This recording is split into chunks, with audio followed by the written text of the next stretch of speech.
तो hello guys, आज हम बात करेंगे टॉप 15 स्ट्रॉन्गेस्ट जुत्सु इन नारुतो सीरीज। तो चलिए वीडियो शुरू करते हैं। तो 15 नंबर पे आता है अमातेरासु। अमातेरासु सिर्फ मांगेक्यू शरिंगन यूजर यूज कर सकते हैं, जो कि इताची और सास्के करते थे। जब इस जुत्सु को यूज करते हैं, आई में से एक ब्लैक कलर की फ्लेम निकलती है और जो सामने का ऑब्जेक्ट होता है उसे पूरे जला के राख कर देती है।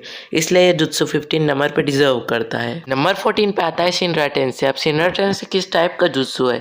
ये इस टाइप का जुत्सु है कि जो कि पेन के पास था। पेन जैसे नारुतो को सिर्फ हाथ दिखा दिखा के दूर फेंक रहा था, जो कि उसे छू भी नहीं पा रहे थे। सब उस जुत्सु को ही कहते हैं शिनरा टेंसे, जो कि सिर्फ रिनेगन यूजर ही यूज कर सकते हैं। नंबर 13 पे आते हैं कामुई। कामुई एक मांगी के शरिंगन यूजर यूज करता है, जैसे कि ओबिटो के पास थी। अब ओबिटो आपको पता ही है कामुई यूज कैसे करता था। वो अपनी अदर एक वर्ल्ड में भेज देता अपनी आई की मदद से, जैसे कि उसने 4th ग्रेड निंजा वॉर में किया। नंबर 12 पे आता है लिम्बो। अब लिम्बो किस टाइप का जुत्सु है?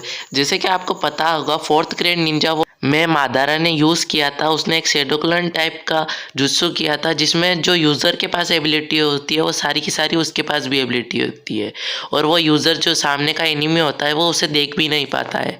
तो इस जुत्सु की यही खासियत है और ये बहुत ही पावरफुल होता है। नंबर 11 पे आती है इज़ानागी। इज़ानागी एक आई है जो कि मांगी के शरिंगन के बाद हम अवेकन कर लेते हैं। इज़ानागी की मदद से हम अपोनेंट के मूव पढ़ सकते हैं कि वो नेक्स्ट मूव उसका क्या होगा, कैसे वो अटैक करेगा। तो ये बहुत ही हेल्पफुल होता है फाइट में, तो इसलिए ये नंबर डिजर्व करता था। नंबर 10 पे आता है निंजा आर्ट माइटोटिक रीजनरेशन, जो कि साकुरा और सुनाडे के पास था। तो इससे क्या होता है, इससे हम कोई सी भी इंजरी जस्ट 1 या 2 सेकंड में हील कर सकते हैं। तो इसलिए अगर ये जुत्सु एक्टिवेट रहता है तो यूज़र मर ही नहीं सकता, क्योंकि हर एक सेकंड में उसकी इंजरी जो है वापस ठीक हो जाती है। 9 पे आता है टिनजाई शिनसे। टिनजाई शिनसे एक रिनेगन यूज़र यूज़ करता है, जो कि मादरा ने किया था 4th ग्रेड निंजा वॉर की स्टार्टिंग में। जिस तरीके से उसने अर्थ के मटेरियल से एक गोल गोल स्ट्रक्चर बनाया था और जितने भी सामने वो सिनोबीज थे उनके ऊपर उसने डाल दिया था, जिससे बहुत सारे सिनोबी मर भी गए थे। और जो ओनो की जो कागे था वो पूरी रोकने की उसकी कोशिश कर रहा था, बट वो नाकामयाब हुआ और एकदम उसकी वाट लग गई थी। नंबर 8 पे आता है सुसानो। सुसानो के बारे में मैं क्या ही बोलूँ, आप सबको पता ही है कितना पावरफुल होता है। जैसे कि मादारा का, सास्के का एंड ककाशी का। जब ककाशी के पास डबल एमएस आ जाती है, जब वो ओबेटो की एक और ले लेता है एकदम एंडिंग में कागुया वाली फाइट में, वो कितनी पावरफुल होती है। नंबर 7 पे आता है ईडो टेंसे। अब ईडो टेंसे किस टाइप का जुत्सु है आपको पता ही होगा, जिससे अपन रीएनिमेट कर सकते हैं किसी भी शिनोबी को। लाइक उसका एक थोड़ा बहुत अपन को पार्ट चाहिए हुआ होता है बॉडी का, और अपन उस आदमी को रीएनिमेट कर सकते हैं, जैसे ओरोचिमारू करता था। और उस समय अपना पूरा कंट्रोल होता है जिससे हम रीएनिमेट करते हैं। तो ये डिजर्व करता है 7 नंबर पे। देन नंबर 6 पे आता है 8 गेट्स ऑफ माइट गाय। अब आपको पता ही है ये 8 गेट्स ऑफ डेथ कितने पावरफुल होते हैं, जिसमें मादरा उचिया की वाटी लगा के रख दी थी माइट गाय ने। इस समय तो मुझे पूरा सीन ने गोस पम्प्स दे दिए, तो आपको भी दिया ही होंगे, मतलब मज़ा ही आ गया होगा।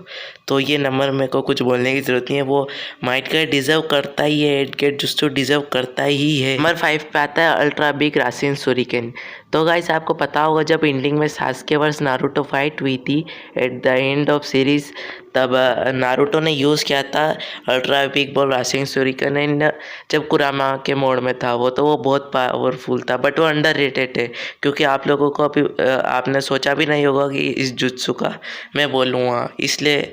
बट वो बहुत ही पावरफुल है, उस टाइम इतना लगा नहीं, बट वो बहुत पावरफुल है। नंबर 4 पे आता है इंद्रा का एरो। अभी आप जानते ही है कि इंद्रा कितना ताकतवर है, इसलिए उसका सुसानो बहुत ताकतवर है, और उसका एरो, सुसानो का एरो इतना ज़्यादा ताकतवर है, पूरी धरती फाड़ देता है।